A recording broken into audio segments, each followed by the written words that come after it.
ಕ್ರಾಂತಿಯಾಗಿದ್ದರೆ ಜಗತ್ತಿನ ಯಾವುದೇ ಮೂಲೆಯಲ್ಲಿ ನಾವು ಸಂಪರ್ಕ ಮಾಡಲಿಕ್ಕೆ ಸಾಧ್ಯ ಆಗಿದ್ದರೆ ಅದಕ್ಕೆ ರಾಜೀವ್ ಗಾಂಧಿಯವರು ಕಾರಣ ಅಂತಕ್ಕಂಥದ್ದು ಬರಲಿಕ್ಕೆ ಸಾಧ್ಯ.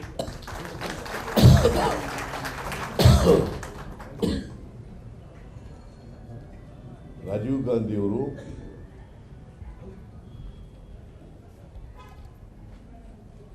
ಯುವಕರ ಶಕ್ತಿ ಮೇಲೆ ಅಪಾರವಾದಂಥ ನಂಬಿಕೆಯನ್ನು ಇಟ್ಕೊಂಡಿದ್ರು. ಅದಕ್ಕೋಸ್ಕರನೇ ಅವರ ಚುನಾವಣೆಯಲ್ಲಿ ಅವರ ವಯಸ್ಸನ್ನು 18 ವರ್ಷಕ್ಕೆ ತಗೊಂಡ್ರು. 21 ಇತ್ತು, 21ರಿಂದ 18ಕ್ಕೆ ತಗೊಂಡ್ರು. ಯಾಕಂದರೆ ಅವರು ಚುನಾವಣಾ ಪ್ರಕ್ರಿಯೆಯಲ್ಲಿ ಪಾಲ್ಗೊಳ್ಳಬೇಕು ಯುವಕರು,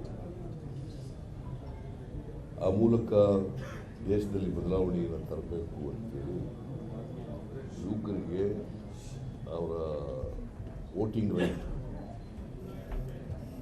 ಮತದಾನದ ಹಕ್ಕನ್ನು 18 ವರ್ಷಕ್ಕೆ ಕೊಟ್ಟವರು ರಾಜೀವ್ ಗಾಂಧಿಯವರು. ಆದರೆ ದುರದೃಷ್ಟವಶಾತ್ ಅವರು ಇನ್ನೂ ಇರಬೇಕಾಗಿತ್ತು ದೇಶದಲ್ಲಿ ಬದಲಾವಣೆ ಕಾಣಬೇಕಾದ್ರೆ ಬರೀ 5 ವರ್ಷಗಳು ಮಾತ್ರ ಅವರು ಪ್ರಧಾನಮಂತ್ರಿ ಆಗಿದ್ದರು. ಅವರು ಇದ್ದಿದ್ದರೆ ಈ ದೇಶದಲ್ಲಿ ವಾಸ್ತವಿಕವಾಗಿ ಬದಲಾವಣೆ ಆಗೋದು. ಅತ್ಯಂತ ಪ್ರಾಮಾಣಿಕ, ದೂರದೃಷ್ಟಿ ಇದ್ದಂಥವರು,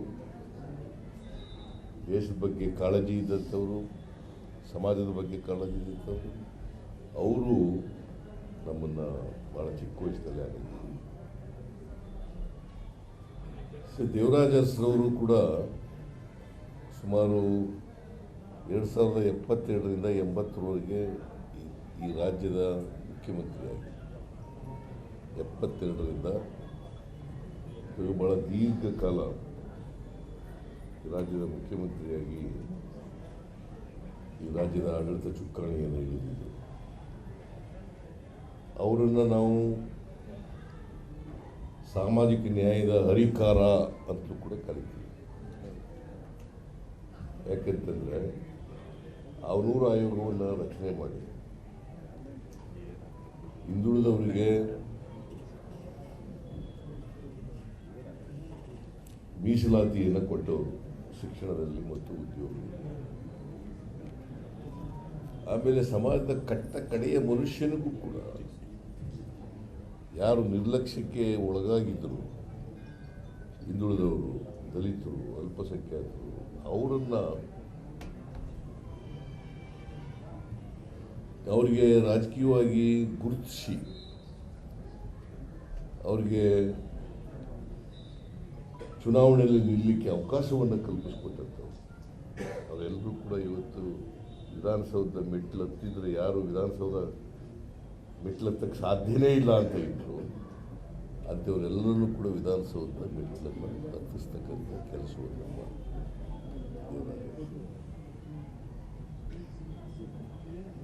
ಒಂದು ಸಾರಿ ನನಗೆ ಈಗ ಜ್ಞಾಪಕ ಬರ್ತದೆ, ನಾನು ಆಗಿರಲಿಲ್ಲ, ನಾನು ಜನತಾ ಪಾರ್ಟಿನಲ್ಲಿದ್ದೆ.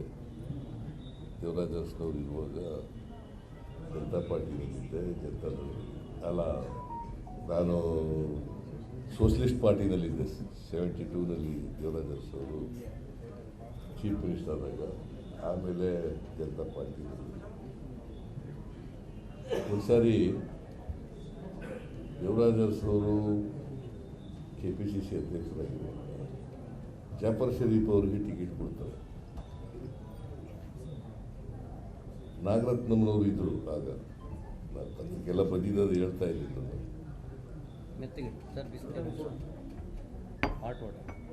ನಾಗರತ್ನಮ್ಮನವರು, ಏನಪ್ಪ ಅರಸು,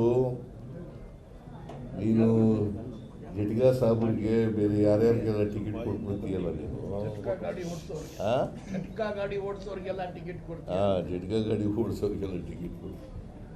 ಇವರು ಎಲ್ಲ ಕೇಳಿದ್ರು, ಎಲ್ಲ ಮಾತಾಡೋದಿಲ್ಲ. ಕೇಳಿದ ಮೇಲೆ, ನೋಡಮ್ಮ, ಇನ್ಮೇಲೆ ಜಟ್ಗಾ ಸಾಬ್ರಿಗೆ, ಕ್ಷೌರ ಮಾಡೋರಿಗೆ, ಇಂಥವ್ರಿಗೆ ಟಿಕೆಟ್ ಕೊಡೋದು, ಲಿಪ್ಟಿಕ್ ಹಾಕೊಂಡಿರೋರಿಗೆಲ್ಲ ಟಿಕೆಟ್ ಕೊಡೋದು.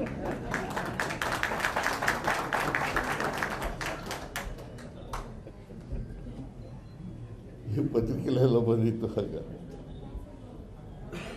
ಸುಮ್ಮನೆ ಹೇಳ್ತಾ ಇದ್ದೀನಿ ಅಷ್ಟೇ. ಇವತ್ತೇನಾದರೂ ಮಲಾವರ ಪದ್ಧತಿಯನ್ನು ರದ್ದು ಮಾಡಿದ್ದು, ಉಳುವವನಿಗೆ ಭೂಮಿ ಕೊಟ್ಟದ್ದು, ಲ್ಯಾಂಡ್ ರಿಫಾರ್ಮ್ಸ್ ಆಕ್ಟ್ ತಿದ್ದುಪಡಿ ಮಾಡಿ ಶ್ರೀಮತಿ ಇಂದಿರಾ ಗಾಂಧಿ ಅವರು ಕೂಡ ಅದಕ್ಕೆ ಬೆಂಬಲಿಸಿದರು. 20 ವರ್ಷಗಳ ಕಾರ್ಯಕ್ರಮ, ಆಮೇಲೆ 20 ವರ್ಷದ ಕಾರ್ಯಕ್ರಮ, ಸಾಲ ಮನ್ನಾ ಅಂತ ಅನೇಕ ಪ್ರಗತಿಪರ ಕಾನೂನುಗಳನ್ನು ಮಾಡಿ ದೇವರಾಜ ಅರಸರವರು ಒಂದು ರೀತಿ ಪ್ರಗತಿಪರ ಅರಸು ಮನೆತನದಲ್ಲಿ ಹುಟ್ಟಿದರೂ ಕೂಡ ಹಿಂದುಳಿದವರು, ದಲಿತರು, ಅಲ್ಪಸಂಖ್ಯಾತರು, ಬಡವರು ಇವ್ರ ಪರವಾಗಿ ಕೆಲಸ ಮಾಡ್ತಾರೆ.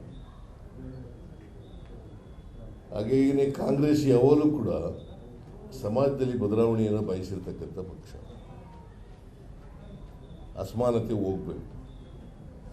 ಈಗಲೂ ನಾವು ಕಾಂಗ್ರೆಸ್ನವರು ಅಸಮಾನತೆಯ ವಿರುದ್ಧ ಹೋರಾಟವನ್ನು ಮಾಡ್ತಾ ಇದ್ದೀವಿ. ಅದಕ್ಕೆ ಬಿಜೆಪಿಯವರು ಸಹಿಸೋಕ್ಕಾಗಲ್ಲ. ಅಸಮಾನತೆ ವಿರುದ್ಧ ಕಾಂಗ್ರೆಸ್ನವರು ಹೋರಾಟ ಮಾಡ್ತಾರೆ ಅಂತೇಳಿ ಆಗಲ್ಲ. ನನ್ನ ಮೇಲೆ ಕೋಪ ಅಂತಂದರೆ ನಾನು ಅಸಮಾನತೆ ವಿರುದ್ಧ ಕಾರ್ಯಕ್ರಮಗಳನ್ನು ಮಾಡ್ತೀನಲ್ಲ, ಅದಕ್ಕೆ ಕೋಪ ಅವರಿಗೆ. ಈಗ ನಾವು ಗ್ಯಾರಂಟಿಗಳನ್ನು ಎಲ್ಲ ಜಾರಿ ಮಾಡಿಬಿಟ್ಟಿದ್ದೀವಲ್ಲ, ಸಹಿಸ್ಕೊಳಕ್ಕಲ್ಲ. ಒಟ್ಟೂರಿಯಿಂದ ಮಾಡಬಾರ್ದದೆಲ್ಲ ಮಾಡ್ತಾ ಇದ್ದಾರೆ. ಸೊ ನಾನು ಅದನ್ನೆಲ್ಲ ನಮ್ಮ ಮೇಲೆ ಏನು ಸುಳ್ಳು ಆರೋಪಗಳು ಮಾಡ್ತಾರೆ ಅವೆಲ್ಲನೂ ಈಗ ಪ್ರಸ್ತಾಪ ಮಾಡೋಕ್ಕೆ ಹೋಗಲ್ಲ. ಸಮಯ ಇಲ್ಲ. ನಾನು ವಿಧಾನಸೌಧಕ್ಕೆ ಹೋಗಬೇಕು. ಬಾಗ್ಪೇಟಲ್ಲಿ ದೇವರಾಜ ಅರಸರವರ ಜಯಂತಿ ಹಮ್ಮಿಕೊಂಡಿದ್ದೀವಿ, ಸರ್ಕಾರ ಹೋಗ್ತೀವಿ. ಅದರಿಂದ ಅಲ್ಲಿ ಹೋಗಬೇಕಾಗಿದೆ. ಜಾರ್ಜ್ ಇರ್ತಾರೆ, ಜಾರ್ಜು ರಾಮಲಿಂಗ ರೆಡ್ಡಿಯವರು ಇರ್ತಾರೆ. ಕಂಡ್ರೆ ಯುವ ಜನತೆ ಮೇಲೆ ಅಪಾರವಾದಂಥ ಭರವಸೆಯನ್ನು ಇಟ್ಕೊಂಡು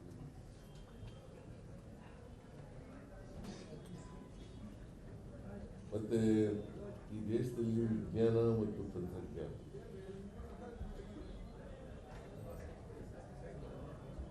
ಅದರ ಬೆಳವಣಿಗೆಗೆ ಕಾರಣಕರ್ತರಾಗಿ ಮತ್ತು ಯಾವಾಗಲೂ ಕೂಡ ಸಾಮಾಜಿಕ ನ್ಯಾಯದ ಪರವಾಗಿ ದೇಶದಲ್ಲಿ ಬದಲಾವಣೆ ಆಗಬೇಕು. ಎಲ್ಲರಿಗೂ ಕೂಡ ಸಮಾನ ಅವಕಾಶಗಳು ಸಿಗಬೇಕು. ನಾವು ಸಂವಿಧಾನದಲ್ಲೂ ಕೂಡ ಅದನ್ನು ಹೇಳ್ಕೊಂಡಿದ್ದೀವಿ. ಯಾವುದೇ ಜಾತಿ, ಧರ್ಮ, ಭಾಷೆ, ಪ್ರಾದೇಶಿಕತೆ ಎಲ್ಲೇ ಇದ್ರೂ ಕೂಡ ಭಾರತೀಯರು ಒಗ್ಗಟ್ಟಾಗಿರಬೇಕು ಮತ್ತು ಎಲ್ಲರಿಗೂ ಕೂಡ ಸಮಾನ ಅವಕಾಶಗಳು ಸಿಗಬೇಕು. ಇದರ ಕನಸನ್ನು ಕಂಡಿದೆ. ಅದರಲ್ಲಿ ವಿಶೇಷವಾಗಿ ಮಹಿಳೆಯರಿಗೆ ನ್ಯಾಯ ಸಿಗಬೇಕು. ಮಹಿಳೆಯರು ಕೂಡ ರಾಜಕೀಯ ಕ್ಷೇತ್ರದಲ್ಲಿ ಅವರಿಗೆ ಪಾಲು ಸಿಗಬೇಕು. ಆಗ ಮಾತ್ರ ಸಮಾಜದಲ್ಲಿ ಸಮಾಜ ನಿರ್ಮಾಣ ಮಾಡಲಿಕ್ಕೆ ಸಾಧ್ಯ ಆಗ್ತದೆ. ಹಾಗಾಗಿ 73, 74 ತಿದ್ದುಪಡಿಗಳನ್ನು ಸಂವಿಧಾನಕ್ಕೆ ತಗಬಂದರು. 73, 74